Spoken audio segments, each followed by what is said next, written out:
রোদ,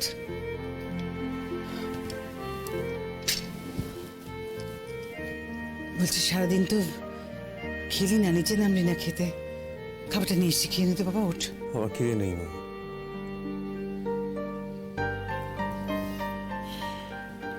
খিদে আছে রে, খাওয়ার ইচ্ছেটা নেই।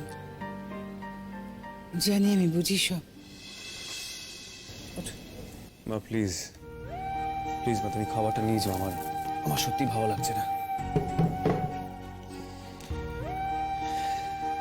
বলছি, তুইও কি অনশন শুরু করলি? অতটা মনের জোর বোধ হয় আমার নেই মা।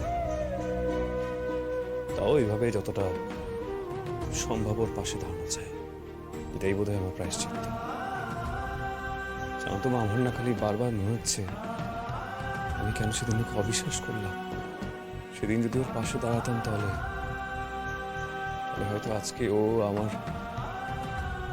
আমার কথা শুনতো না।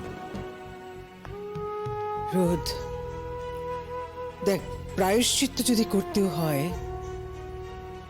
তাহলে তো আগে তোকে বাঁচতে হবে, তাই না? আর তুই যদি ময়নার পাশে দাঁড়াতেও চাস,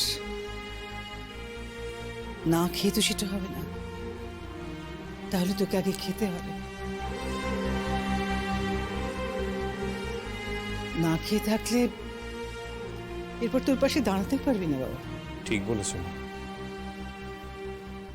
সেই জন্যই হয়তো আমাকে খাবারটা গিলতে হবে। ময়নার পাশে দাঁড়াতে হবে তো। আচ্ছা মা, ময়না এভাবে কিছু না খেয়ে কি করে আছে বলো তো? আমি তো জানি মা, একটা মানুষ না খেলে তার শরীরে ঠিক কি কি হতে পারে। তুমি জানো মা, একটা মানুষ ঠিক কতক্ষণ না খেয়ে থাকতে পারে?